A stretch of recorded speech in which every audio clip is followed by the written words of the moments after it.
नारायणं नमस्कृत्य नरं चैव नरोत्तमं देवीं सरस्वतीं व्यासं ततो जयमुदीरयेतमुखं कौमुदीवाचालं पंकुलं भयते गिरिं यत्कृपात्महं वन्दे परमानन्दमाधवमुनिगमकल्पतरुर्गणितं फलं सुखमुखादमुक्तद्रवसंयुतं पिबत भागवतं रसमालयमूरवरसिका भूभावुकाः ॐ व्यासं वसिष्ठमुत्तारं तत्कृत्पुत्रमकल्मषं पराशरात् पुजं प्रत्यस्वतातं नमोनिधिं ॐ व्यासाय विष्णुरूपाय व्यासरूपाय विष्णवे नमो वै ब्रह्मनिधये वासिष्ठाय नमो नमः ॐ श्रीपरमात्मने नमः ॐ नमो भगवते वासुदेवाय। दशम स्कंध अध्याय 46 मात्र गोटे श्लोक बाकी थे देखा आगे किं साधयिष्यति अस्माभिः भर्तुः प्रेतस्य निष्कृतिं इति स्त्रीणां वदन्ति नाम उद्धवः अगात् कृतान्धिकः माने उद्धव जाइछन्ति भगवान निर्देश मथुरा को मथुरा जाइछन्ति ब्रज को जो उपांगना को बुझेगा तेणु रथटा थुआई से रथ को देखिकी चिंता कर गोपांगना मैंने किं साधयिष्यति अस्माभिः भर्तुः प्रेतस्य निष्कृतिं बर्तमान कौन निजर स्वामी माने मालिक अंश तो मरी जाता प्रेत को प्रेत उद्धार करने पिंड पकेवा को नहीं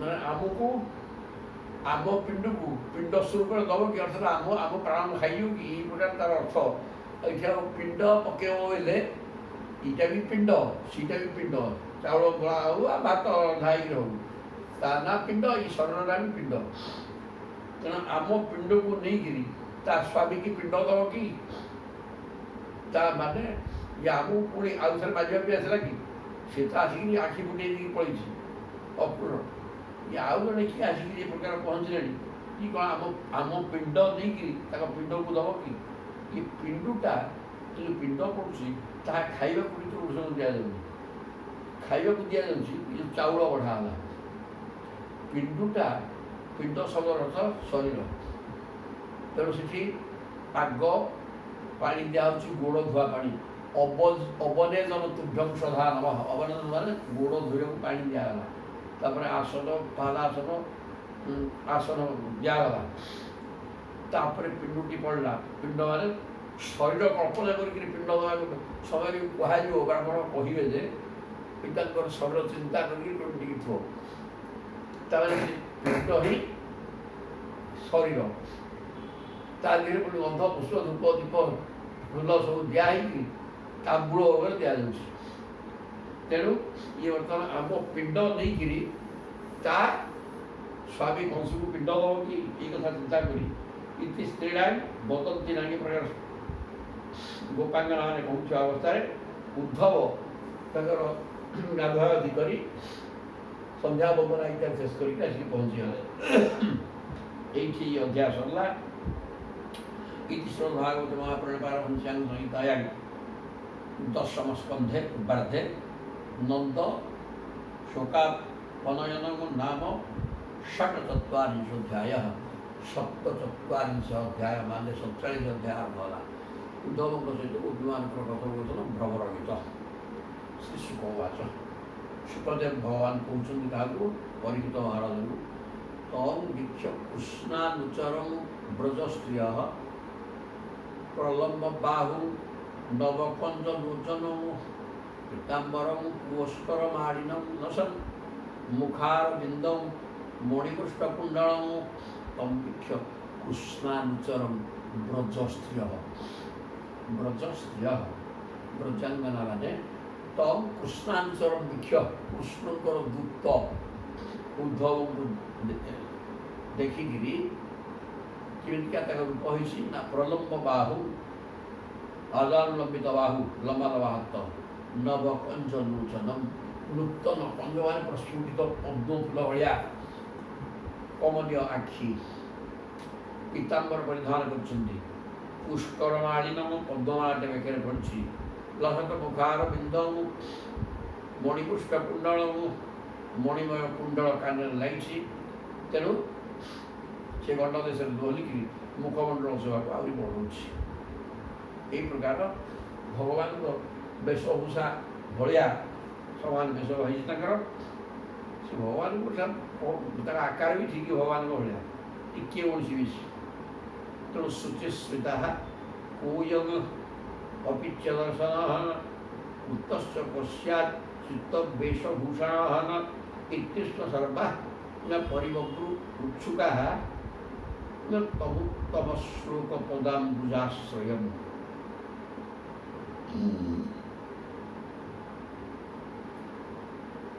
शुचिस्मिताः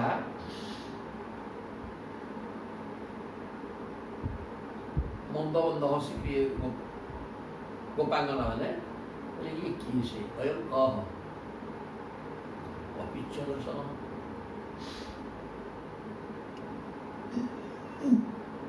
ये लोक देखिए बड़ सुंदर दृश्य। उत्तश्च उठू आसले कश्या कश्य अच्युत वेशभूषण याकर वेशभूषा सब तो भगवान कृष्ण भाया इत्यस्व सर्वा परिबद्धु उत्सुका समस्ते अत्यंत उत्सुक उत्कंठित हो किए से ये उठुआ कौन सब कथा चिंता करेंगे तो भगवान कृष्ण भाया वेशभूषा ताले परस्पर कुहागी होची गोपांगना माने तम उत्तम श्लोक पदाम्बुजाश्रयम्। उत्तम श्लोक भगवान श्रीकृष्ण पादपद्म को आश्रय कर उद्धव को पचारे घेरिकी ठिया तम प्रश्रयीणा वनता सुसत्कृतम् सब्रीड हासे क्षण सुंदरताधि रहसी अपृच्छन उपविष्टम आसने विज्ञाय संदेश हरम और रमापते हे किए से कहीं जाती कौन प्रश्न उठला गोपांगना मान मन में बर्तमान सब प्रश्न समाधान है श्लोक तम प्रश्रयेण अवनता सुसत्कृतम तम सत्कार कले पाद धौत कर देकी आसन देकी बसैले तापर प्रश्रयेण अवनता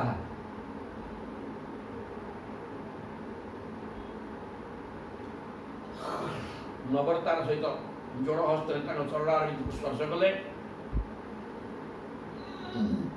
सबृढ़ हास इक्षण शून्यतादि लाजे लाजे कि हसवा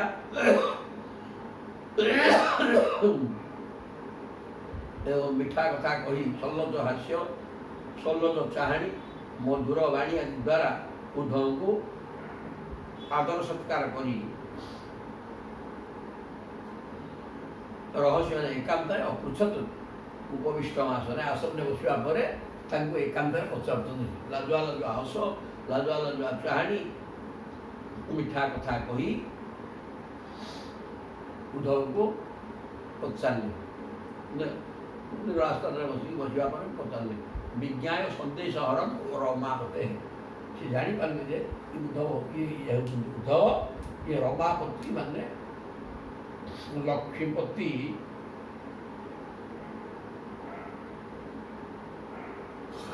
भगवान कृष्ण वार्ता भाग संदेश वार्ता आड़िकी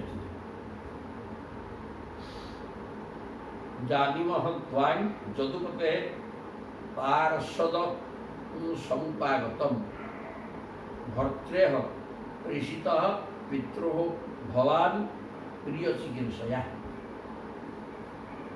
बोले जानी जानीमह त्वां आम तुम जानूनी वे जदुपति भगवान कृष्णकर पार्षद माने पाख लोक तुम्हें स्वामी भगवान श्रीकृष्णकर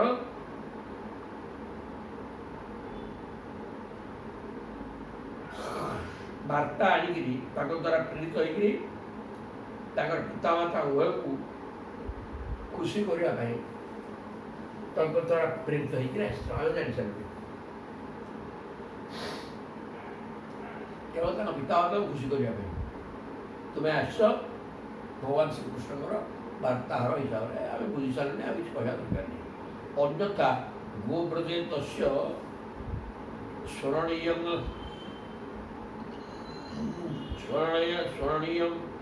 न चक्महे स्नेहानुबन्धः बन्धूनां मुनेः अपि सुदुस्त्यजा।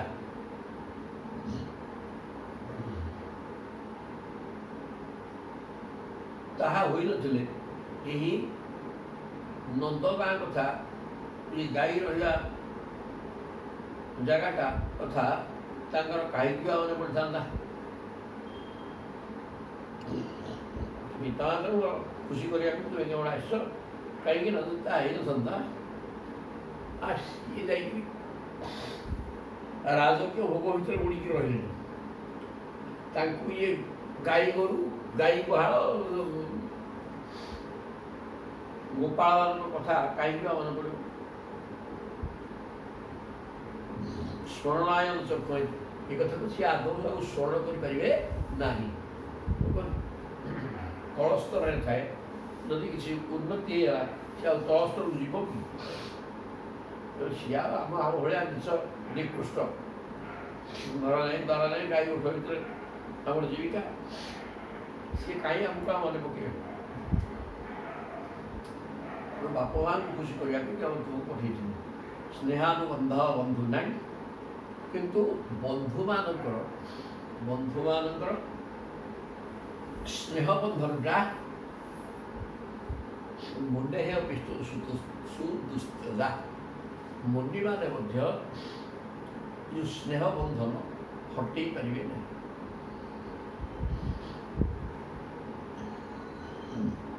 ସ୍ତ୍ରୀ ପିଲା ଏ ଯେଉଁ ସମ୍ପର୍କ, ଏଗୁଡ଼ାକ ମୁନିଜନ ମାନେ ମଧ୍ୟ ପରିତ୍ୟାଗ କରିବା ସମ୍ଭବ ନୁହଁ। ଆଉ ତାଙ୍କୁ କିଏ ଛାଡ଼ିପାରିବ? ହବନି। ଗୃହସ୍ଥାଶ୍ରମ ଭିତରେ ରହି କିଛି ପରସ୍ପର ସମ୍ପର୍କ ତାକୁ ଛାଡ଼ି ହେବ ନାହିଁ। ଅନ୍ୟେଷୁ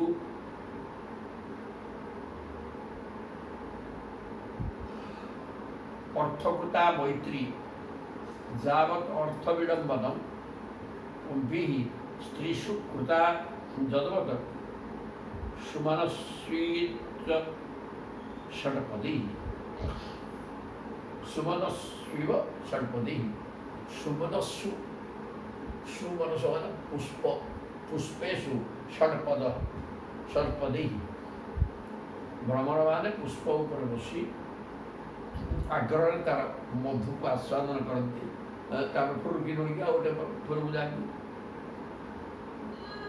ସେମିତି ପୁରୁଷ ଗୁଡ଼ାକ ସ୍ତ୍ରୀଷୁ କୃତା, ପୁରୁଷ ଗୁଡ଼ାକ ସ୍ତ୍ରୀମାନଙ୍କ ସହିତ ଠିକ୍ ସେମିତି ବ୍ୟବହାର କରନ୍ତି। ଗୋଟାଏ ସ୍ତ୍ରୀ ସହିତ ସମ୍ପର୍କ କରିସାରିଲା ପରେ ସେ ଅନ୍ୟ ସ୍ତ୍ରୀ ପାଖକୁ ଚାଲିଯାଆନ୍ତି ଏବଂ ପୂର୍ବ ସ୍ତ୍ରୀ କଥା ଚିନ୍ତା କରନ୍ତି ନାହିଁ। ଯେମିତି ଭ୍ରମଣ, ଗୋଟେ ଫୁଲ ଛାଡ଼ିକି ଆଉ ଗୋଟେ ଫୁଲକୁ ଗଲେ ପୂର୍ବ ଫୁଲ କଥା ଆଉ ଚିନ୍ତା କରେନି। ତେଣୁ ଅନ୍ୟେଷୁ ଅର୍ଥକୃତା ମୈତ୍ରୀ ଯାବତ୍ ଅର୍ଥ ବିଡ଼ମ୍ବନ। ଅନ୍ୟମାନଙ୍କ ସହିତ ଯେଉଁ ପ୍ରେମ ସମ୍ବନ୍ଧର ଅଭିନୟ କରାଯାଏ ତାହା କେବଳ କୌଣସି ନା କୌଣସି ସ୍ୱାର୍ଥ ନିମନ୍ତେ। ମାନେ ପୁରୁଷଟା ସ୍ତ୍ରୀମାନଙ୍କ ସହିତ ଯେଉଁ ସମ୍ପର୍କ ଯୋଡ଼େ କେବଳ ନିଜର ସ୍ୱାର୍ଥ ସିଦ୍ଧି ପାଇଁ। ସ୍ୱାର୍ଥ ସିଦ୍ଧି ହେଇଗଲେ ଭ୍ରମଣ ଯେମିତି ଗୋଟେ ଫୁଲ ଛାଡ଼ିକି ଆଉ ଗୋଟେ ଫୁଲକୁ ଚାଲିଯାଏ, ଏ ପୁରୁଷ ଗୁଡ଼ାକର କାମ ହେଲା ଠିକ୍ ସେଇଆ। ସେ ନିଜର ସ୍ୱାର୍ଥ ପାଇଁ ସ୍ତ୍ରୀମାନଙ୍କ ସହିତ, ଯୁବତୀମାନଙ୍କ ସହିତ ସମ୍ପର୍କ ଯୋଡ଼ନ୍ତି, କିନ୍ତୁ ତାଙ୍କ ସହିତ ସମ୍ପର୍କ ସ୍ଥାପନ ହୋଇଗଲା ପରେ ତାକୁ ଝଡ଼ିକିରି ଆଉ ଉଠେ, ଆଉ ସେ ଝଡ଼ିକିରି ଆଉ ଉଠେ, ଏ ପ୍ରକାର ଯାଆନ୍ତି ଭ୍ରମଣ ଭଳିଆ। ଆଉ ସୁନ୍ଦର ଭାବରେ ପ୍ରଭୁଙ୍କ ଆକ୍ଷେପ ଉକ୍ତି। ଆମ ସହିତ ସମ୍ପର୍କ ଯୋଡ଼ିଥିଲେ, ଗୋଟେ ରାତିରେ ରାସ କ୍ରୀଡ଼ା ହେଇଥିଲା ଆମ ସହିତ, ତାପରେ ଆମକୁ ଛାଡ଼ିକି ବର୍ତ୍ତମାନ ପଳେଇଲେ। ଆମ କଥା ତାଙ୍କର ମନେ ପଡ଼ୁନି। ପୁରୁଷ ଜାତି ଠିକ୍ ଏଇ ପ୍ରକାର ପୁରୁଷ ଜାତି। ନିଃସ୍ୱଂ ତ୍ୟଜନ୍ତି ଗଣିକା अकल्पं नृपतिं प्रजा अधीत विद्या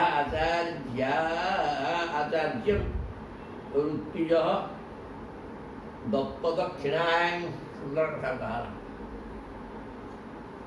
कौ जिस पाइला किए क्या छाड़ी दिए ये वर्णना कराई बोले निस्वं त्यजंती गणिका गणिका माने बेश्या अर्थ दरकार जहाँ पाखे प्रचुर अर्थ अच्छी ता सहित से दैहिक संपर्क करेंगे टंका ना लोक निस्व नास्तिस्व जार निजर किसी ना टका पूजा भल किसी ना विशेष अर्थ ना से प्रकार लोक गणिका त्याग कर लक्ष्य आने हो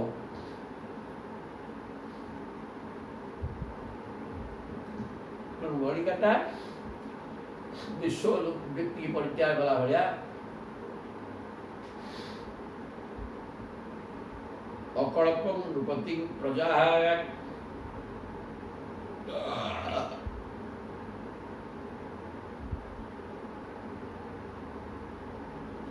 प्रजा मैंने जो देखते राजा से सुरक्षा दे राजा जो सुरक्षा दे न पारे से प्रजा से राजा को छाड़ी दिखते अधीत विद्या आचार्य विद्या अध्ययन कर सारा पाठपढ़ा सरीगला छात्र कौन कर शिष्य गुरु त्याग कर चलला पाठ पढ़ा देख गुरु गुरु शिष्य शिष्य सेवा शुश्रूषा भल भल करदेला पाठ पढ़ा सरीगला तो महिला जोड़ी आउ पचारि ये प्रकार पाठ सुरक्षा दे न पारे प्रजा राजा को छाड़ी दिए टंका पैसा ना बेश्या दरिद्र पुरुष को छाड़ी दिए विद्या अध्ययन कलापर शिष्य गुरु को छाड़ी दिए आचार्य को छाड़ी दिए ऋत्विज दत्त दक्षिणा दक्षिणा पाइले डाकिंग का ब्राह्मण मैंने जागमंड को छाड़ी पढ़ाते कथा कहगला खरा बीतफल वृक्ष खगा खगा मैं पक्षी खगा बीतफल वृक्ष भुक्त्वा चातिथयो गृहं दुग्धं मृगा तथा रण्यं दग्धं मृगा तथा रण्यं जार भुक्त्वा रतां स्त्रियं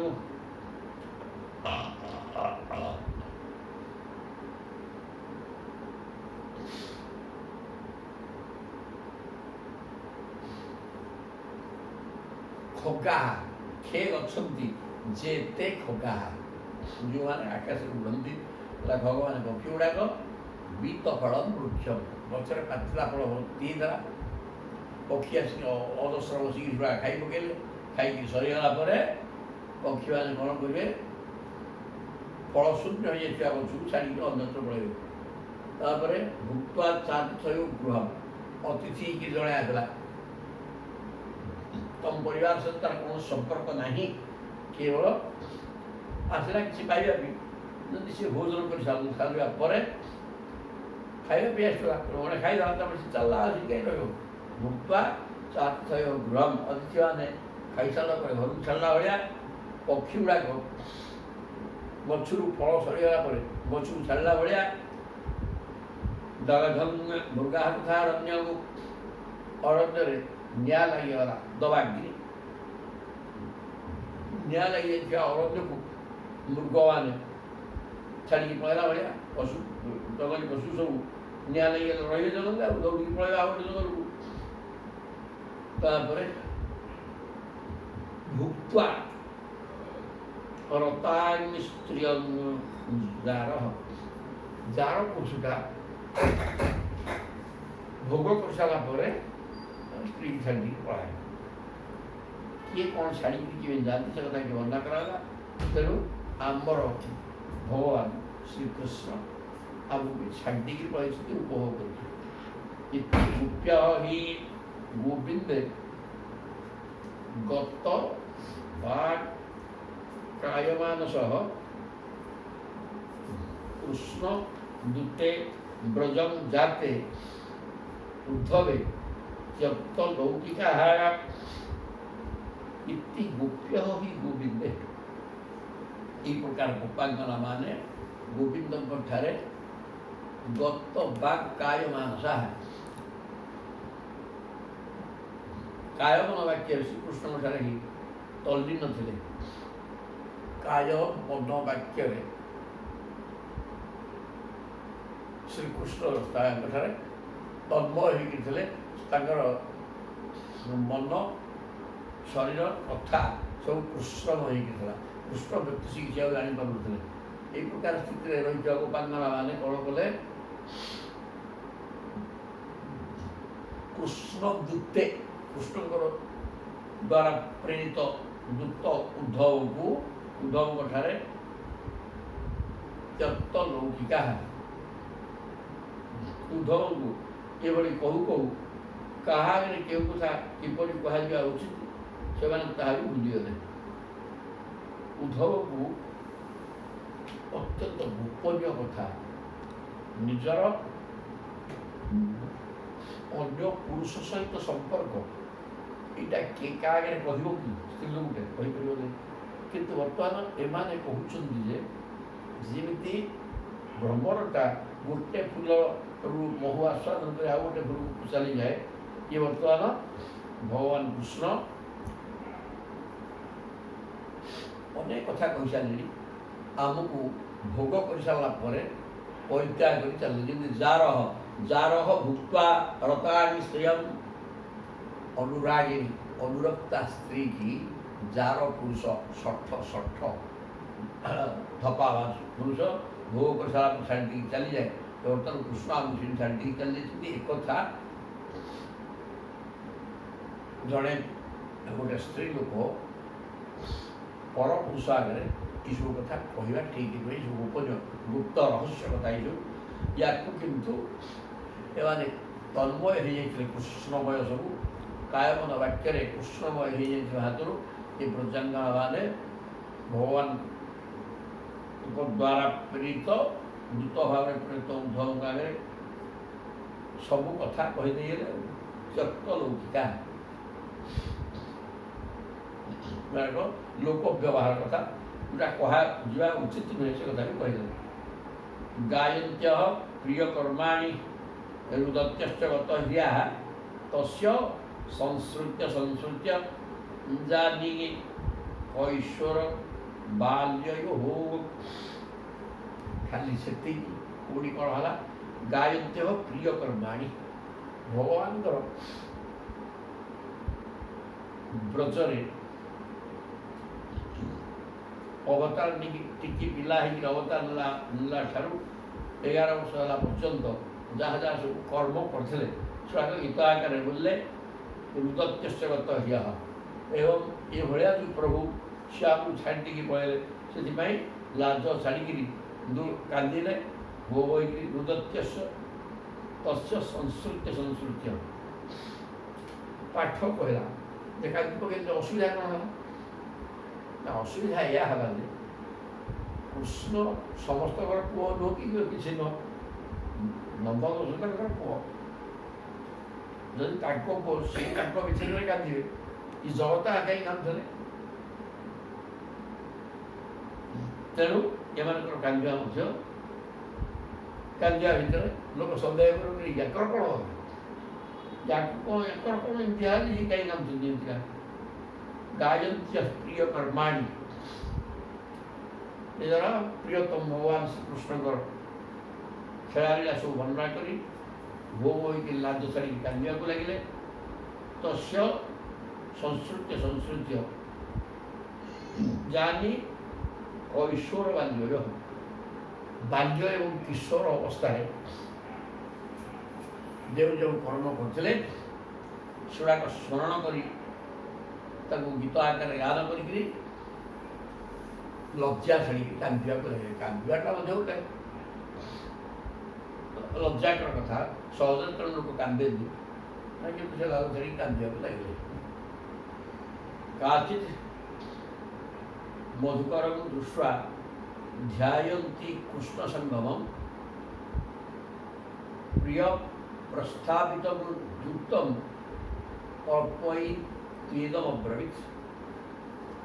କାଚିତ୍ ଗୋପାଙ୍ଗନା, କୌଣସି ଗୋପାଙ୍ଗନାଟା ମଧୁକରଂ ଦୃଷ୍ଟ୍ୱା ଧ୍ୟାୟନ୍ତି, ମଧୁକର ଭ୍ରମରଟା ଉଡ଼ିକି ଫୁଲ ଉପରେ ବସୁଛି, ମଧୁ ଆସ୍ୱାଦନ କରୁଛି। ସେ କଥାକୁ ଦେଖିକିରି କୌଣସି ଗୋପାଙ୍ଗନା କୃଷ୍ଣ ସଙ୍ଗମଂ ଧ୍ୟାୟନ୍ତି, ଦିନେ ଭଗବାନ କୃଷ୍ଣ ଆମ ସହିତ ଏଇ ପ୍ରକାର ରତି କ୍ରୀଡ଼ା କରୁଥିଲେ, ରାସ କ୍ରୀଡ଼ା କରୁଥିଲେ। ଏକଥା ଭ୍ରମରକୁ ଦେଖିକିରି କହୁଛି ଯେ ପ୍ରିୟ ପ୍ରସ୍ତାବିତ ଯୁକ୍ତମ୍, ପ୍ରିୟତମ ଭଗବାନ କୃଷ୍ଣଙ୍କ ଦ୍ୱାରା ପ୍ରସ୍ଥାପିତମ୍ ପ୍ରେରିତମ୍ ଯୁକ୍ତମ୍, ପଠେଇଥିବା ଦୂତ ଉଦ୍ଧବଙ୍କୁ ଅଳ୍ପୈତ୍ୱା ଇଦମ୍ ଅବ୍ରବୀତ୍।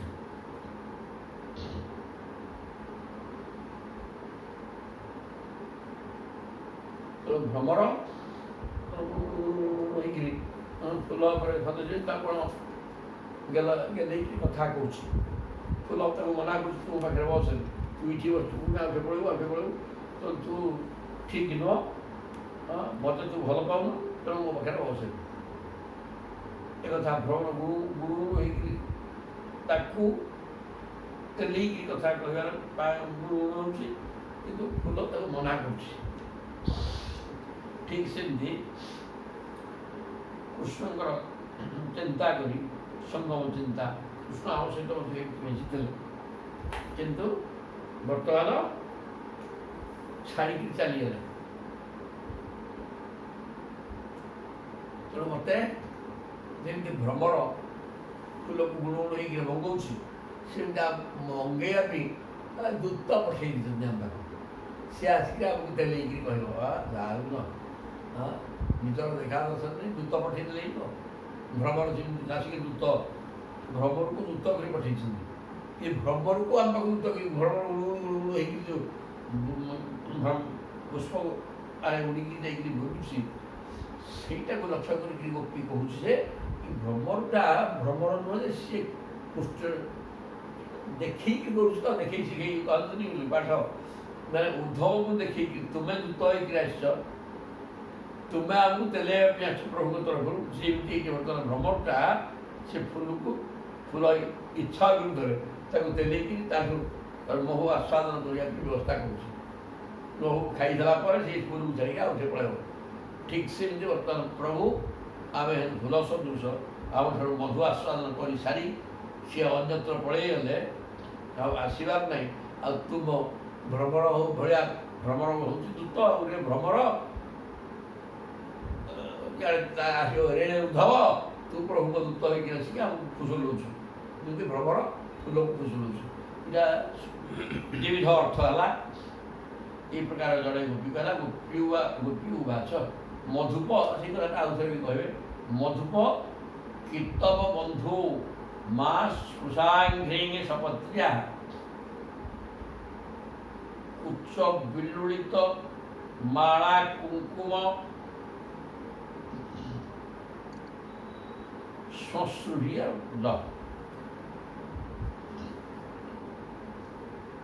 ବହୁତ ମଧୁପତି তন্মালিনী নাং প্রসাদম যদু সদসী বিড়ম্ব্যম যস্য ধূত স্তোমাদ্র।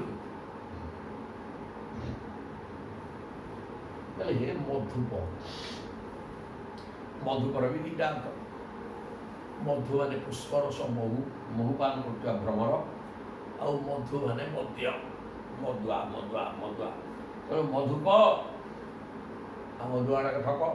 ମଦୁଆ ତ ଚିତା ନଥାଏ, ବୁଦ୍ଧି ବିବେକ ସବୁ ହଜିଯାଇଥାଏ, ମଦ ଦିନରେ ସେ ଥାଏ ନା।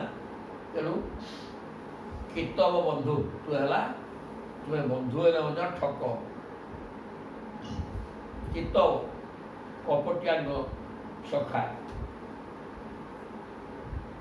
ତାହେଲେ ରେ ମଧୁପ, ମଧୁପ ହେଲେ ଭ୍ରମର ବା ମଧୁଆ, ତୁ ଠକଙ୍କର ସାଙ୍ଗ ଆମର ଭଗବାନ ଶ୍ରୀକୃଷ୍ଣ ହେଉଛନ୍ତି ଠକ, ତାଙ୍କ ସାଙ୍ଗ ସିଏ ତୋତେ ପଠେଇଛନ୍ତି ଆମକୁ ନାଇଁ କି। ମା ସ୍ପୃଶାଗ୍ରି ସପତ୍ନ୍ୟା, ତୁ ବର୍ତ୍ତମାନ କ'ଣ କରୁଛୁ ଆମର ସୌତୁଣୀମାନଙ୍କର ଅଙ୍ଗ ସ୍ପର୍ଶ କରିକି ଆସିଛୁ, ତେଣୁ ମୋ ଶରୀର ତୁ ଛୁଉଁନି। କହିବାର ତାତ୍ପର୍ଯ୍ୟ ଭଗବାନ ଆମକୁ ଯେମିତି ସ୍ନେହ ଶ୍ରଦ୍ଧା କରୁଥିଲେ, ସେ ଯେଉଁଠିକି ଯାଆନ୍ତୁ ନା କାହିଁକି ସେଠାକାର ସ୍ତ୍ରୀମାନେ ମଧ୍ୟ ତାଙ୍କ ପ୍ରତି ପ୍ରେମ ଭାବ ନିଶ୍ଚୟ ଆସିବ। ତେଣୁ ତା ପ୍ରେମ ଭାବର ଅନ୍ୟ ସ୍ତ୍ରୀମାନଙ୍କୁ ସେ ତାଙ୍କ ସହିତ ସେ ପ୍ରେମ କରିବେ। ତେଣୁ ତୁ ସେଇ ଭ୍ରମର ତୁ ବର୍ତ୍ତମାନ ଆମର ସୌତୁଣୀ, ଏ ମଥୁରାବାସୀ ସ୍ତ୍ରୀମାନେ ହେଲେ ଆମର ସୌତୁଣୀ, ତାଙ୍କ ଅଙ୍ଗ ସ୍ପର୍ଶ କରିକି ଆସିଛୁ, ତୁ ଆମକୁ ସ୍ପର୍ଶ କରିବୁ। ଉଚ୍ଚ ବିଲୁଳିତ ମାଳା କୁଙ୍କୁମ ଶ୍ମଶ୍ରୁବିୟାର୍ଣ୍ଣ,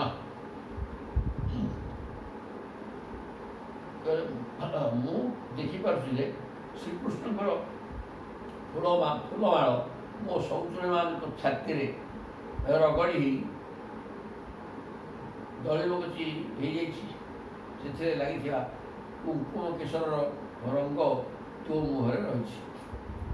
ତେଣୁ ମୁଁ ଜାଣିପାରୁଛି ତୋ ମୁଖ ଦେଖି ତୋ ମୁହଁରେ କୁଙ୍କୁମ ଲାଗିଛି। କେଉଁଠୁ ଆସିଲା ନା ଆମର ଭଗବାନ କୃଷ୍ଣ ଗୋପାଙ୍ଗନାମାନଙ୍କୁ ଆଲିଙ୍ଗନ କରିବା ଫଳରେ ତାଙ୍କ ପକ୍ଷସ୍ଥଳରେ ଲାଗିଥିବା କୁଙ୍କୁମ ତାଙ୍କ ମାଳରେ ଲାଗିଛି। ଆଉ ସେଇ ମାଳକୁ ତୁ ସ୍ପର୍ଶ କରିକି ଆସିଛୁ, ତେଣୁ ତୋ ମୁହଁରେ ସେ କୁଙ୍କୁମ ଲାଗିଯାଇଅଛି। ତେଣୁ ସେ ଆଉ ତୁ ଆମକୁ ଆସିକି ସେ ସୌତୁଣୀମାନଙ୍କ ଅଙ୍ଗ ସ୍ପର୍ଶ କରି ତୁ ଆସିଛୁ, ଆମକୁ ସ୍ପର୍ଶ କରିବୁ। ବହୁତ ମଧୁପତି ମାନିନୀନାଂ ପ୍ରସାଦମ୍,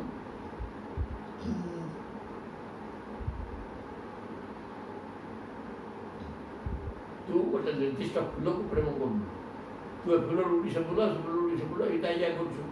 ତୋ ସ୍ୱାମୀ ଶ୍ରୀକୃଷ୍ଣ ଯେମିତି ତୁ ବି ଠିକ୍ ସେମିତି ଏ ଭ୍ରମରୁ କହୁଛୁ। ତୁ ଗୋଟିଏ ଫୁଲରେ ବସିଲୁ ସ୍ଥାୟୀ ଭାବରେ ନା, ଏ ଫୁଲରୁ ଯାଇକି ସେ ଫୁଲ, ସେ ଫୁଲରୁ ସେ ଫୁଲ ଏମିତି କରୁଛୁ। ଆମ ପ୍ରଭୁ ଆପଣଙ୍କୁ ଆମ ସାଙ୍ଗରେ ଏଇଠି ଥିଲେ, ଆମ ସାଙ୍ଗରେ ପ୍ରେମ କରୁଥିଲେ। ମଥୁରା ପଳେଇଲେ ସେ ସ୍ତ୍ରୀମାନଙ୍କ ସହିତ ପ୍ରେମ କଲେଣି। ତେଣୁ ତୁ ଯେମିତି ତୋ ମାଲିକ ପଠେଇଥିବା ମାଲିକ ସେମିତି। ମଧୁପତି ଶ୍ରୀକୃଷ୍ଣ ମଥୁରାର ଯଦୁ ସଦସୀ ବିଳମ୍ବ୍ୟଂ ଯସ୍ୟ ଦୂତସ୍ତ ମିତ୍ର କହିଲେ ମଥୁରା ଶ୍ରୀକୃଷ୍ଣ ମଥୁରାର ମାନ୍ୟ ନାୟିକାମାନଙ୍କୁ ମନାଇବାରେ ଲାଗନ୍ତି। ସେହି ମାନ୍ୟମାନଙ୍କର କୁଙ୍କୁମ ରୂପୀ କୃପା ପ୍ରସାଦ ସେ ତାଙ୍କ ନିଜ ପାଖରେ ରଖନ୍ତି। ତା ଯଦୁବଂଶୀମାନଙ୍କର ସଭାରେ ଉପହାସର ଯୋଗ୍ୟ, ତାହା ତୋ ଦ୍ୱାରା ଏଠିକି ପଠାଇବା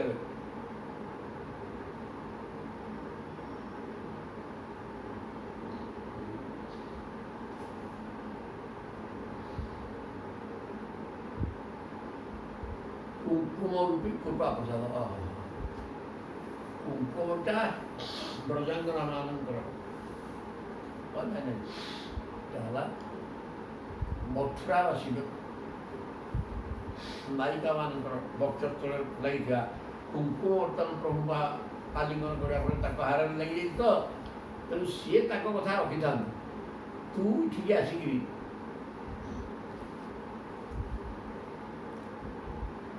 ତୋ ଦ୍ୱାରା ଏଠିକି ପଠାଇବା ତାଙ୍କ ପକ୍ଷସ୍ଥଳରେ ଲାଗିଥିବା କୁଙ୍କୁମ ବର୍ତ୍ତମାନ ପ୍ରଭୁଙ୍କ ଫୁଲମାଳରେ ଲାଗିଛି।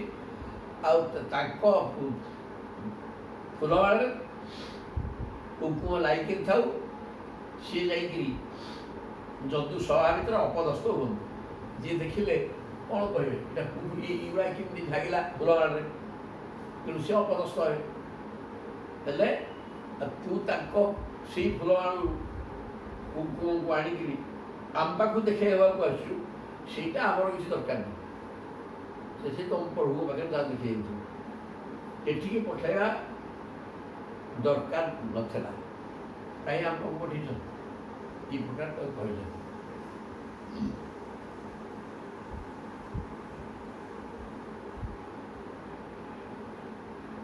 ସକୃତ ଅଧର ସୁଧାନି ସ୍ୱାଂ ମୋହିନୀ ପାୟୟିତ୍ୱା ସୁମନସ ଭବ ସତ୍ୟ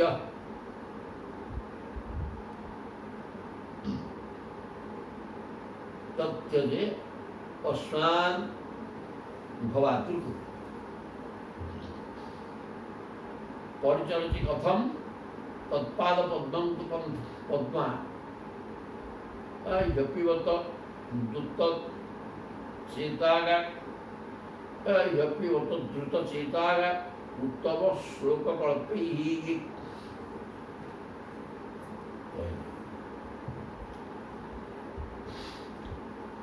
सकृत अधर सुधा स्वाग मोहिनी पायित्वा थरे मात्र तांकर अधरामृतକୁ आमको पियाई भ्रमर आम हेलु वनवासी आमर घर द्वार ना तू जदुवंशी शिरोमणि श्रीकृष्ण गुण सब आम आगे एते गाँव कहीं बर्तमान तू प्रभु दूत होकर आसु तो गुणगान करु नहीं रे भ्रमर ये भ्रमर को छलैकि उद्धव को छलैवा भ्रमर ही उद्धव बोली चिंता करा तेणु उद्धव भ्रमर स्वरूप कहते रे भ्रमर तू हूँ कपटी बंधु भगवान श्रीकृष्ण दूत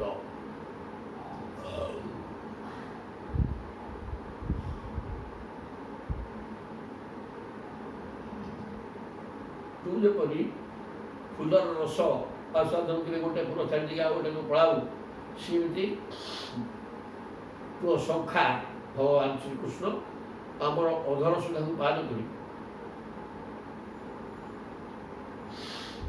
मोहिनी परमानंद अधर सुधा चखाई देते गोटे राति रास क्रीड़ा कर अधर सुधा को आम पान कर सुमनस इव सद्य तत्यजे अस्वान् भवाद्रुक रे भ्रमर भवाद्रुक तोरी भाया तू जमी गोटे फुलू अड़स आस्वादन कला छाड़ी अन्य फुल पड़ाऊ सेमती गोटे राति अधर सुधामृत को पान करे आउ साक्षात्कार मथुरा को चलीगले जमी तू गोटे फूल छाड़ी आउ गोटे फूल को चली जाऊ एक भ्रमर को देख कहते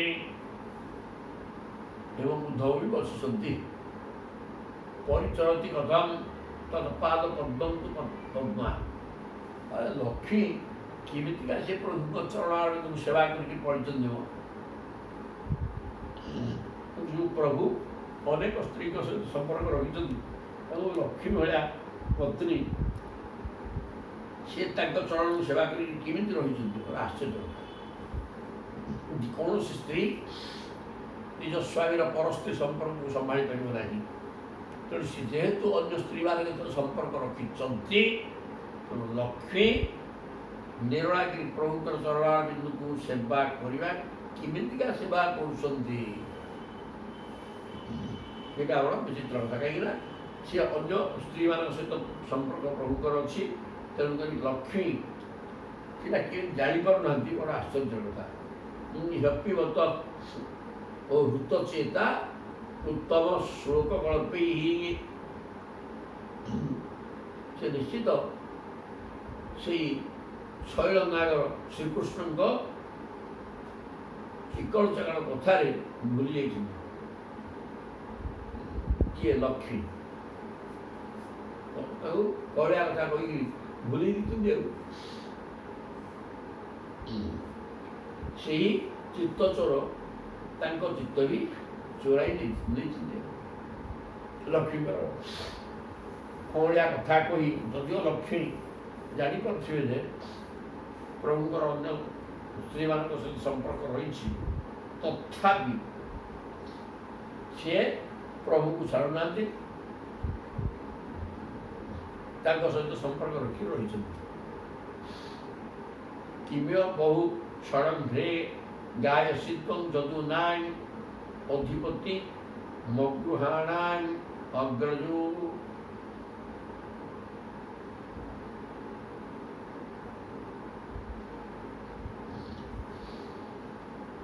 ମଧୁପତି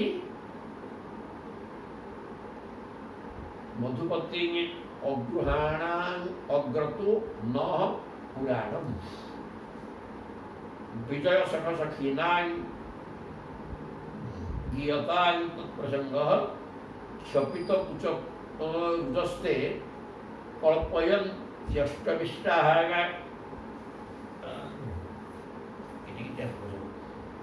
তাহলে কিমিহ বহু ষড়ঘ্রে গায়সিতং যদুনাং মধুপতি অগৃহাণাং অগ্রতঃ। କହିଲେ ହେ ଷଡ଼ଘ୍ରିୟ ଭ୍ରମଟା, ତୁ ବର୍ତ୍ତମାନ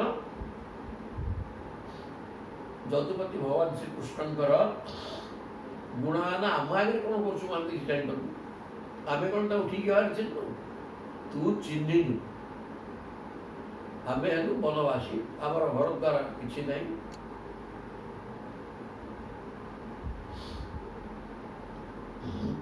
ତୁ ଯଦୁବଂଶୀ ଶିରୋମଣି ଶ୍ରୀକୃଷ୍ଣଙ୍କ ଗୁଣ ସବୁ ଆମ ଆଗରେ ଏତେ ଗାଉଛୁ କାହିଁକି? ଆମ ମନ ବୁଲାଇବାକୁ ଚାହୁଁଛୁ। କିନ୍ତୁ ଜାଣି ରଖ, ଏଗୁଡ଼ାକ ଆମ ପାଇଁ କିଛି ନୂଆ କଥା ନୁହେଁ। କିମ୍ୟ ବହୁ ଷଡ଼ଙ୍ଘ୍ରେ, ବହୁତ ଗୁଡ଼େ ବହୁତ କଥା ଭଗବାନଙ୍କ ନାଁ, ଭଗବାନ କୃଷ୍ଣଙ୍କ କଥା ଆମ ଆଗରେ ବର୍ଣ୍ଣନା କରୁଛୁ, ତାଙ୍କର ଗୁଣ ବର୍ଣ୍ଣନା। କିନ୍ତୁ ତୁ ଆମ ଆଗରେ ସେଟା କହନ୍ତି ନଃ ପୁରାଣମ୍ ନଃ ଅଗ୍ରତଃ। ଆମ ଆଗରେ ପୁରାଣ ପାଠ କଲା ଭଳିଆ କୃଷ୍ଣଙ୍କର ଗୁଣ ବର୍ଣ୍ଣନା କରି ଚାଲିଛୁ। ବିଜୟ ସଖ ସଖା ନାହିଁ।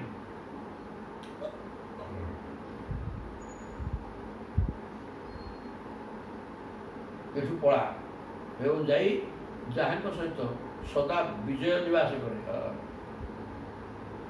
ବିଜୟ ହେଉଛି ପ୍ରଭୁଙ୍କ ପାଖରେ ସଦା ବିଜୟ, ପ୍ରଭୁଙ୍କ ସବୁଠି ବିଜୟ ହବ। ବିଜୟ ଯାହାକୁ ଆଶ୍ରୟ କରି ରହିଛି,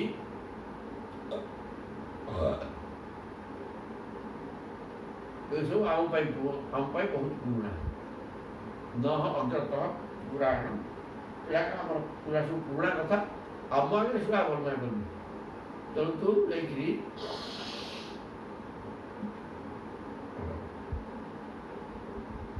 ଏସବୁ ଆମେ ପ୍ରଭୁଙ୍କ ଗୁଣ ଭଲ ଭାବରେ ଜାଣିଛୁ। ତେଣୁ ତୁ ଆମ ଆଗରେ ଏଇସବୁ ଗୁଣ ଆଉ ବର୍ଣ୍ଣନା କରନି, ନହେଲେ ଆମ ପାଇଁ ପୁରୁଣା। ତୋର ଚାତୁରୀ ଆମ ପାଖରେ ଚଳିବନି। ଏଠୁ ପଳା, ଯାହାଙ୍କ ସହିତ ସର୍ବଦା ବିଜୟ ନିବାସ କରେ, ସେଇ ଶ୍ରୀକୃଷ୍ଣଙ୍କର ମଧୁପ୍ରବାସିନୀ ସଖୀ। ବିଜୟ ସଖ ସଖୀ ନାହିଁ। ବିଜୟ ହେଉଛି ଯାହାର ସଖା, ବନ୍ଧୁ। ମାନେ କୃଷ୍ଣଙ୍କର ସଖା ହେଲା ବିଜୟ। ଯେଉଁ ସବୁଠି ତାଙ୍କର ଜୟ ହୁଏ, ତେଣୁ ତାଙ୍କ ବିଜୟ ସଖା ଭାବରେ ଥିବା ଭଗବାନ ଶ୍ରୀକୃଷ୍ଣଙ୍କର ସଖୀ କିଏ? ମଥୁରା ପ୍ରବାସୀ ସ୍ତ୍ରୀମାନଙ୍କ ଆଗରେ ନେଇକି ଗାନ କରେ ସେ ଭଗବାନଙ୍କ ପ୍ରସଙ୍ଗ। ଆମ ଆଗରେ ଶୁଣା ତୁ ବୋଧେ, କାରଣ ଆମେ ଅନୁଭବୀ। ଆମ ପାଇଁ ଏ କଥା ଗୁଡ଼ାକ ପୁରୁଣା, ଏଥିରେ ନୂତନତ୍ୱ କିଛି ନାହିଁ। ତେଣୁ ଏ କଥା ମଧୁକରର ସ୍ତ୍ରୀମାନେ ଜାଣିନାହାନ୍ତି କୃଷ୍ଣଙ୍କର ପ୍ରକୃତ ଚରିତ୍ର। ତେଣୁ ତାଙ୍କ ଆଗରେ ବର୍ଣ୍ଣନା କଲେ ତାଙ୍କୁ ଖୁସି ଲାଗିବ। ଆମ ଆଗରେ ଶୁଣାକୁ କହନ୍ତି। ବିଜୟ ଯାହାର ସାଙ୍ଗ, ବିଜୟ ସଖା, ତାଙ୍କର ସଖୀ କିଏ? ମଥୁରାବାସୀ ସ୍ତ୍ରୀମାନଙ୍କ ଆଗରେ ବର୍ଣ୍ଣନା କରେ। କ୍ଷପିତ କୁଚ ରୁଜସ୍ତେ କଳ୍ପୟନ୍ତ୍ୟଷ୍ଟବିଷ୍ଟାଃ।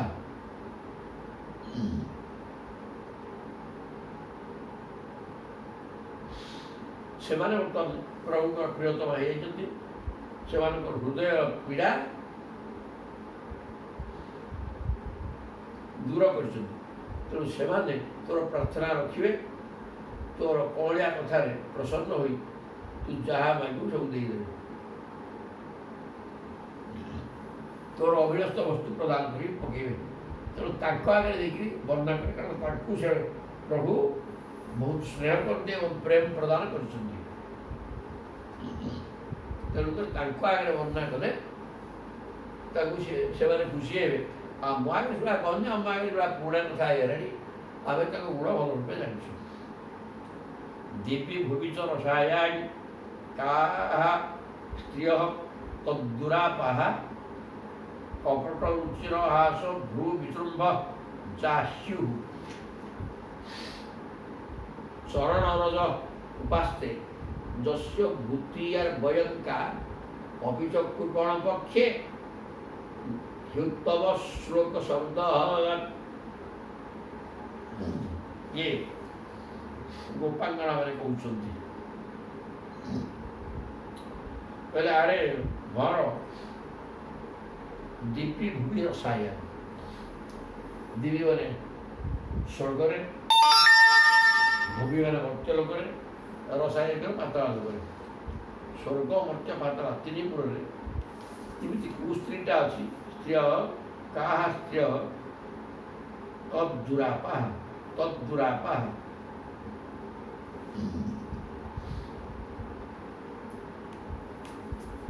ସେ ଆମ ପାଇଁ ବହୁତ ବିକଳ ହେଉଛନ୍ତି। ତୁ କେମିତି କହୁଛୁ?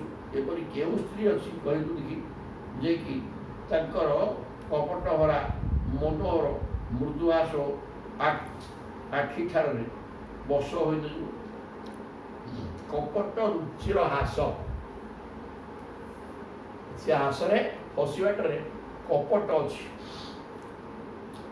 ଅତ୍ୟନ୍ତ ମନୋହର ଚିତ୍ତାକର୍ଷକ ହସ ସିଏ ହସନ୍ତି ଏବଂ ଭ୍ରୁ ବିଶୃମ୍ଭ ଏବଂ ବଙ୍କେଇକିରି ବାଙ୍କ ଚାହାଣୀ କରନ୍ତି। ସେ ବାଙ୍କ ଚାହାଣୀ ଏବଂ ମୃଦୁହାସ ଯୁକ୍ତ ମୁଖକୁ ଦେଖି କେଉଁ ସ୍ତ୍ରୀଟା ବିଚଳିତ ହୋଇନଯିବ ଦେଖି କହିବୁ।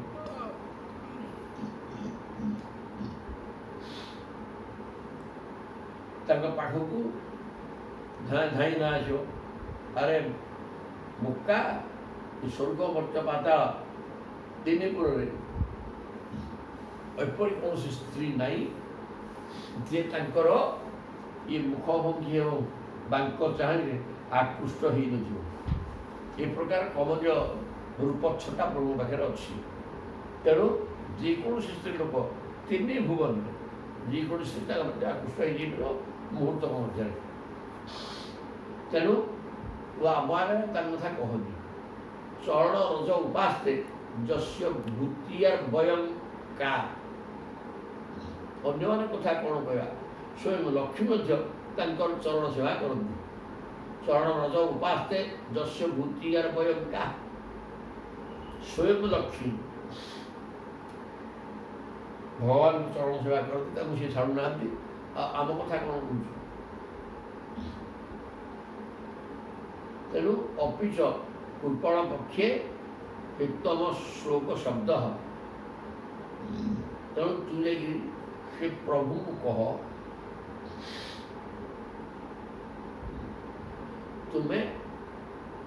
ତୁମ ନାଁ ଉତ୍ତମ ଶ୍ଲୋକ, ମହାମହା ଲୋକ ତୁମର ଯଶଗାନ କରୁଛନ୍ତି, କିନ୍ତୁ ଦୀନ ଦୁଃଖୀମାନଙ୍କୁ ଦୟା କଲେ ସିନା ତୁମର ସେଇ ନାମର ସାର୍ଥକତା ହେବ। ତୁମ ନା ଦୀନବନ୍ଧୁ। ମହାପୁରୁଷ ମାନେ ତୁମର ଗୁଣଗାନ କରୁଛନ୍ତି, ତେଣୁ ତୁମେ ଦୀନଜନକୁ ରକ୍ଷା କଲେ ସିନା ତୁମ ନାମ ସାର୍ଥକ ହେବ। ତୁମେ ତା କହୁଛ କୋଉଠି?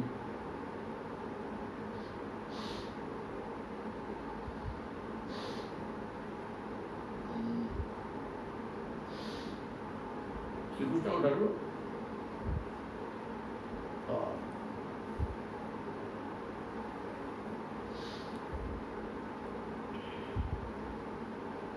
ତୁମ ନାଁ ପ୍ରଭୁଙ୍କ ନାଁ ମଧ୍ୟ ଉତ୍ତମ ଶ୍ଲୋକ। ତେଣୁ ଉତ୍ତମ ଶ୍ଲୋକ ତୁମ ନାଁ ହେଲେ ସମସ୍ତେ ତୁମ ନାଁ ଗାନ କରୁଛନ୍ତି, କିନ୍ତୁ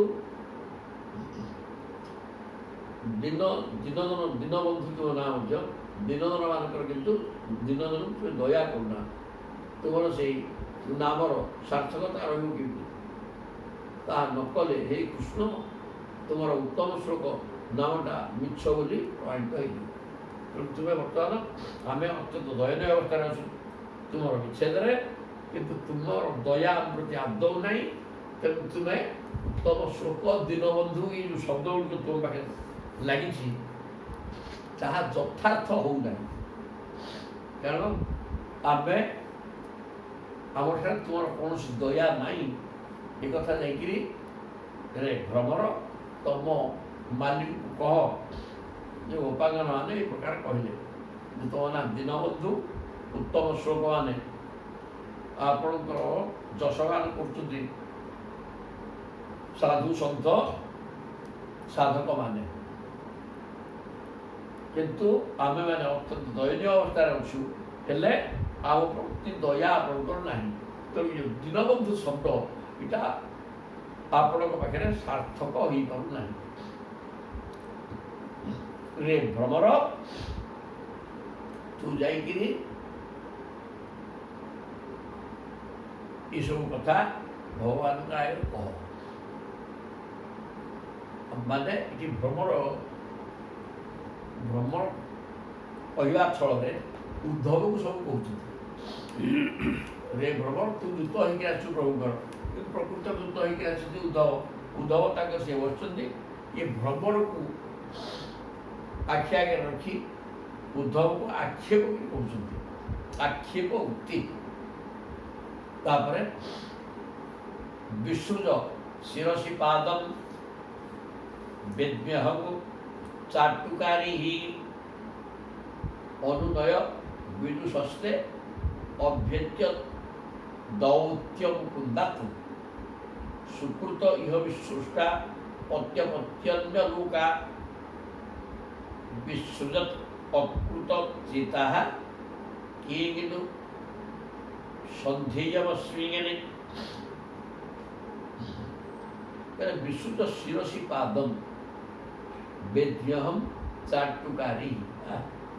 ତୁ ବହୁତ ତେଲେଇକି କଥା କହିଯାଉ, ଯା ଯା ଆମ ପାଖରେ ବସେନି, ଆଉ ମୁଣ୍ଡ ଉପରେ ଆସିକି ବସି ପଡ଼ିଲୁ ନାଇକି? ଶିରସି ପାଦମ୍ ତେଲେଇକି କହିବା ବି ତୁ ନାଇଛୁ ଭ୍ରମର, ତୁମ ପାଦରେ ଆଉ ମୁଣ୍ଡ ପିଟ୍ ନା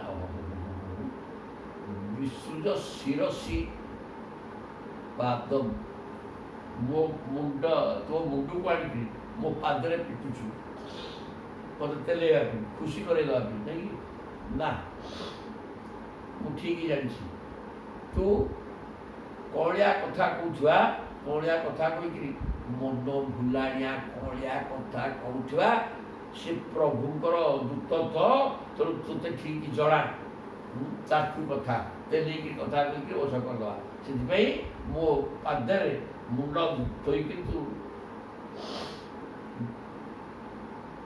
ମୁଣ୍ଡ ଲଗେଇ କଅଳିଆ କଥା କହୁଛୁ।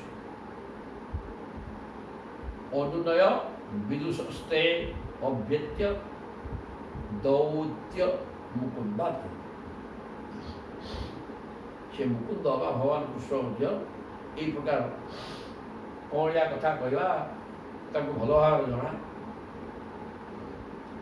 ଅନ୍ୟମାନଙ୍କୁ ଶ୍ରୀକୃଷ୍ଣଙ୍କ ନିମନ୍ତେ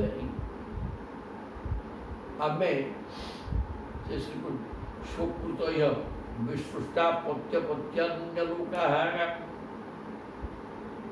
ବର୍ତ୍ତମାନ ଆମେ ନିଜର ଘରଦ୍ୱାର ବାପ ମା ସ୍ୱାମୀ ପୁତ୍ର ଘର ସଂସାର ସବୁ ଛାଡ଼ିକି ତାଙ୍କ ଆଶ୍ରୟ ଦେଲୁ, କିନ୍ତୁ ସିଏ ଆମକୁ କି ଅବସ୍ଥାରେ ପକେଇ ଦେଇକିରି ଗଲେ ଦେଖ ଭ୍ରମର, ଦେଖୁଛୁ ତ ଆମକୁ ଛାଡ଼ି ଦେଇକି ପଳେଇଲେ। ଆମେ ସବୁ ଛାଡ଼ିକି ତାଙ୍କ ଆଶ୍ରୟ ନେଇଥିଲୁ। ଭକ୍ତ ଭଗବାନଙ୍କର ସମ୍ପର୍କ, ସବୁ ଘର ସଂସାର ଥିଲେ ପ୍ରଭୁ ମିଳନ୍ତି। ଆମେ କିନ୍ତୁ ଘର ସଂସାର ସବୁ ଛାଡ଼ି ସ୍ୱାମୀ ପୁତ୍ର କନ୍ୟା ଘରଦ୍ୱାର ସବୁ ଛାଡ଼ିକି ତାଙ୍କର ଆଶ୍ରୟରେ ରହିଲୁ, ତଥାପି ସିଏ ଆମକୁ ଛାଡ଼ିକି ପଳେଇଲେ। ଏ ଯେଉଁ ପ୍ରେମର ପାଠ, ଏ କଥା ଜଣେ ଭଗବତ ପ୍ରେମୀ ଅନ୍ୟ ଆଗରେ କହିଦେଇପାରିବ। କିନ୍ତୁ ୟା ଭିତରେ ଯେଉଁ ଶରୀର ସମ୍ପର୍କ କଥା ରହୁଛି ସେଇଟା ଗୋପନୀୟ ତଥ୍ୟ ହେଲେ ମଧ୍ୟ ୟାଙ୍କର ତ କୃଷ୍ଣଙ୍କ ପ୍ରତି ଭାବ ଅଛି ନା, ସେ ଶରୀର ସମ୍ପର୍କଟା ଯଦିଓ ଖରାପ ଜିନିଷ ହେଇପାରେ, କିନ୍ତୁ ହେଲେ ବି ଏମାନେ ପ୍ରଭୁଙ୍କୁ ତପସ୍ୟା କରିଛନ୍ତି ସେ ଶରୀର ସମ୍ପର୍କ ତାଙ୍କର ପାଇବା ପାଇଁ। ସେ ଶରୀର ସମ୍ପର୍କ ମାନେ ବ୍ରହ୍ମ, ଶରୀରଟା ହିଁ ବ୍ରହ୍ମ ପଦାର୍ଥ। ସେ ବ୍ରହ୍ମ ପଦାର୍ଥ ସହିତ ନିଜ ଶରୀରକୁ ଲୀନ କରିଦେବା, ଏକାକାର କରିଦେବା। ଖାଲି ଆତ୍ମା ଜୀବାତ୍ମା ପରମାତ୍ମାଙ୍କ ସହିତ ମିଶିଲେ ହେବନି, ଏ ଶରୀର ମଧ୍ୟ ତାଙ୍କ ଶରୀର ସହିତ ମିଶିଯାଉ। ଏଇ ଲକ୍ଷ୍ୟରେ ସେମାନେ ଭଗବାନଙ୍କୁ ପ୍ରେମ କରୁଥିଲେ। ତେଣୁ କହୁଛନ୍ତି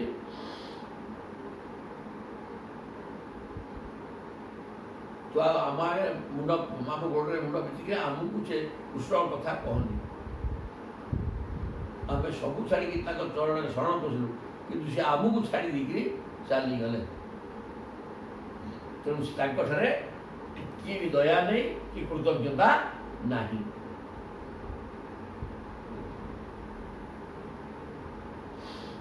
ଏପରି ଅକୃତଜ୍ଞ ପୁରୁଷଙ୍କ ସହିତ ଆମେ ଏବେ ବି ମୈତ୍ରୀ କରିବୁ।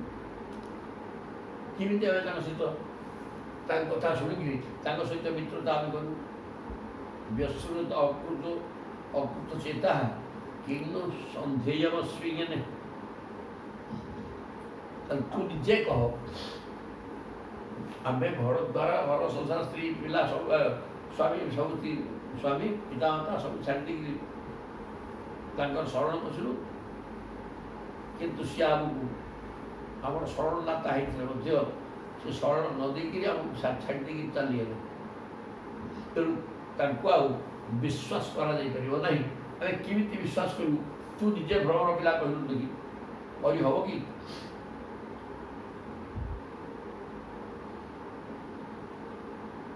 ତେଣୁ ବ୍ୟସୃତ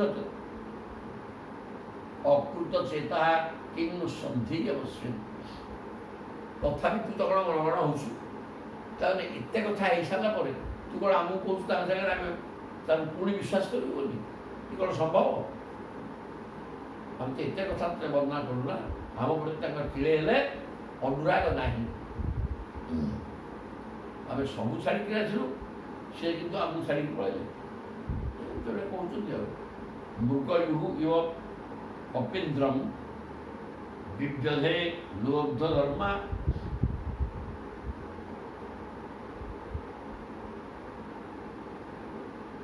ସ୍ତ୍ରିୟଂ ଅକୃତ ବିରୂପାଂ ସ୍ତ୍ରୀଜିତ କାମୟା ନାହିଁ।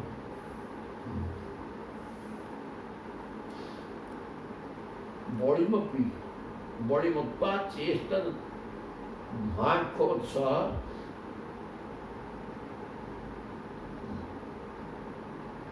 तदल बसित सखी दुस्त्यज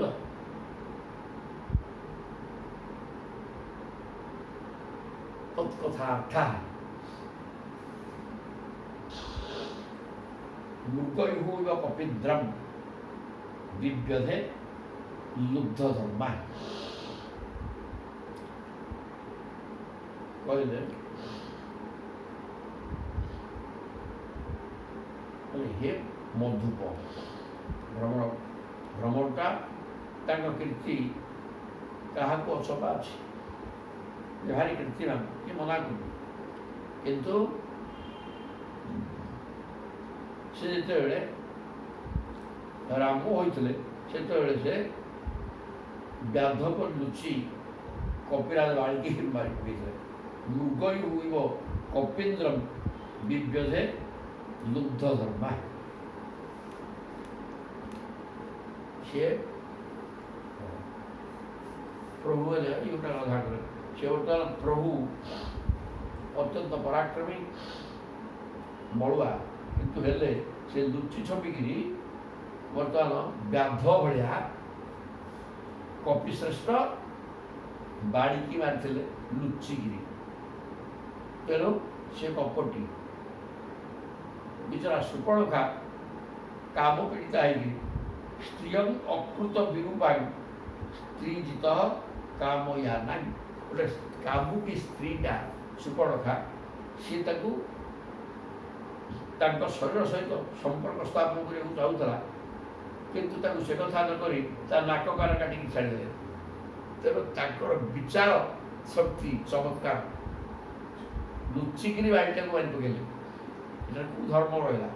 ଗୋଟେ ସ୍ତ୍ରୀ କାମନା ଅଭିଳାଷ ନେଇକି ଆସିଛି ତାଙ୍କ ସହିତ ସମ୍ପର୍କ ରଖିବା ପାଇଁ, କିନ୍ତୁ ତାକୁ ତା ନାକ କାନ କାଟିକି ଛାଡ଼ିଦେଲେ।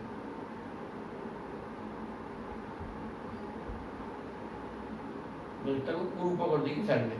ତାପରେ ବ୍ରାହ୍ମଣ ଘରେ ବାମନ ରୂପରେ ଜନ୍ମ ହୋଇ ସେ କ'ଣ ନ କଲେ କହ, ବଳିଙ୍ଗ ପି ବଳିମତ୍ୱା ଶ୍ରେଷ୍ଠ ଧ୍ୱାଙ୍କବତ୍ସ। ଆଉ ବଳିଟା ଦାନୀ ଏବଂ ସେ ସ୍ୱର୍ଗମର୍ତ୍ତ ପାତାଳପୁରର ରଜା ହେଇକି ଥିଲା। ବଳି ତାକୁ ପୂଜା କଲା, ଯାହା ମାଗିଲେ ସବୁ ଦେଲା, କିନ୍ତୁ କୁଆ ଯେପରି ତାକୁ ଆହାର ଦେଉଥିବା ଲୋକକୁ ଖୁମ୍ବି ପକାଏ କୁଆ ସେମିତି ଇଏ ସବୁ ଯାହା ମାଗିଲେ ଦେଇଛି। ପୂଜା କରିଛି, ସବୁ କରିକି ଯାହା ମାଗିଲେ ଦେଇଥିଲେ ମଧ୍ୟ ତାକୁ ହାତ ବାନ୍ଧିକିରି ତାକୁ ଦଣ୍ଡ ଦେବାର କୌଣସି କାରଣ ନଥିଲା। ସେ ସବୁ ଦେଇଛି, ତେବେ ତାର ହାତ ବାନ୍ଧିକିରି ତାକୁ ଦଣ୍ଡ ଦେଇଥିଲେ। ତେଣୁ ତାଙ୍କର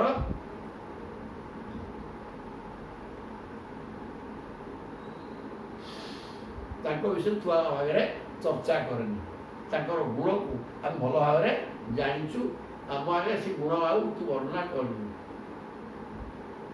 ତଦଳ ମସିତ ସକ୍ଷୀ ଦୁସ୍ତ୍ୟଜ ତତ୍କଥାର୍ଥ।